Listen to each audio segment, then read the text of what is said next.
Era que tinha uma pessoa fumando maconha no apartamento, aí fizeram uma denúncia anônima, e eles, mediante essa denúncia que eles estavam fumando maconha, invadiram lá, apreenderam e encontraram outras drogas, balança, essas coisas. Aí, caracterizando a busca ilegal. Isso, um simples resumo, né? E que está acontecendo muito, principalmente com o envolvimento de drogas, né? Essa decisão que você está falando, eu recordo da primeira decisão, que foi no sentido de que você não teve a autorização judicial para adentrar o recinto daquela pessoa, embora o estado de flagrância existisse. O que acontece muito, às vezes o policial chega, eu posso adentrar? Aí autoriza, né? Só que ele teve uma notícia de que ali existia aquele fato, mas ele não tinha uma ordem judicial. Uhum. É aí que reside essa decisão que está sendo reiterada pelos tribunais. E alcançou um quantitativo de droga, né? Uhum. Então, tem se quebrado muito, porque nós temos visto algumas decisões dos tribunais superiores no sentido da própria legalidade, assim como nós vemos muitas decisões que fazem um sistema elástico da Constituição, né? Mas a Constituição diz isso e fez aquilo.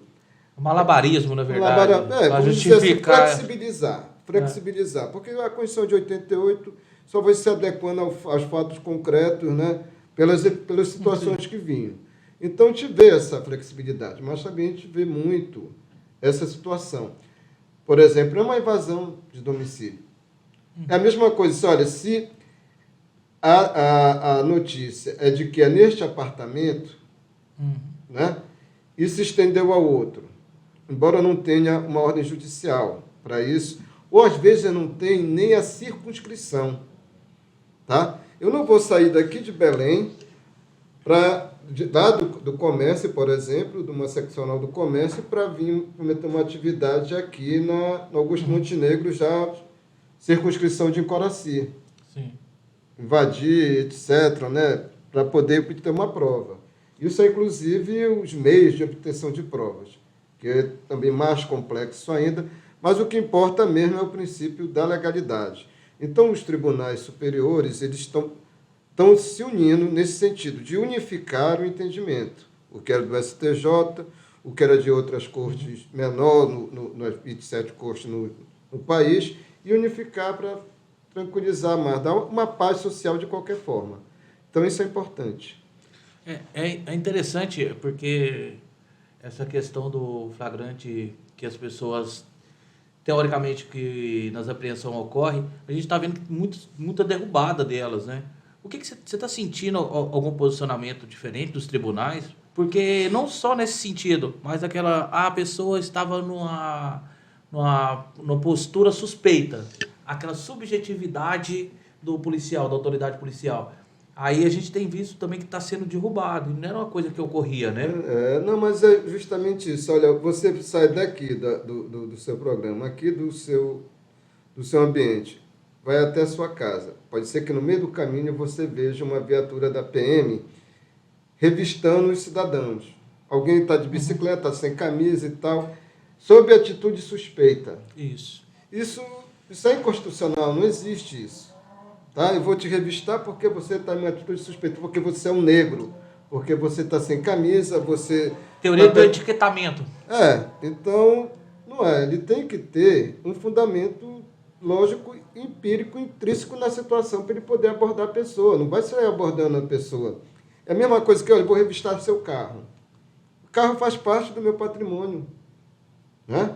Não vai revistar. Mas acontece que o poder de polícia e a falta de informação, aí a falta de investimento, como você falou ainda há pouco, em treinamento, é o que ocorre. Então, ocorre muito isso. E às vezes o cidadão está saindo, é um pedreiro, né? Está saindo do seu emprego, está sujo, mas porque tem uma aparência, não está de terno como a gente, porque o que está de terno passa. Na criminologia tem uma palavra, né, que se fala teoria do etiquetamento, né? Já tem aquela pessoa que já tem a autoridade policial, as pessoas que venham a coibir o crime, eles já têm aquele perfil subjetivo de criminoso. Então, eles utilizam isso para justificar, né? Na própria história da evolução do direito, a gente vê uma figura chamada Lombroso.